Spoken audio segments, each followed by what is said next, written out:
Наш канцэрт сёння прысвечаны выхаду ў Беларусі дыска пра беларускую музычную застольную культуру. Наши продкі мелі вельмі развітую высакародную культуру піцця алкагольных напояў. Недарэмна тут стаіць вось гэта вот всё. Сёння в зале прысутнічае чалавек, які на самой справе аднавіў старадаўнія беларускія рэцэпты цёмнага, чорнага, горкага піва і медовага сухога віна. Гэты чалавек, мы пазней попросім яго яшчэ паказацца.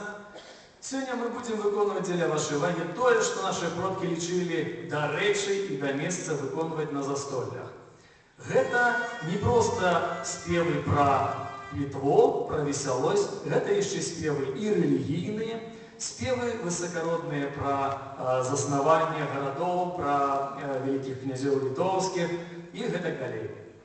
Наступнае, што мы вам выканаем, гэта хрысціянская песня 14 стагоддзя, якая прысвечаная таму, што нічога на гэтым свеце, вельмі філасофская думка, не атрымліваецца проста так, без прыкладання працы і сваіх рук.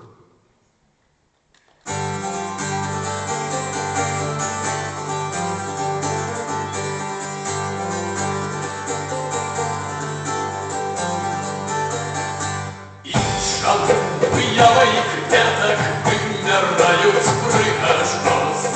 На брыню наканье леток ветки пронизают сквозь мою спильную отрепу лепшие рослины усе.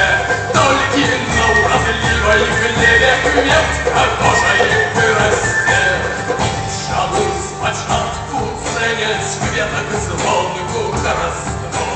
Забываючи коренье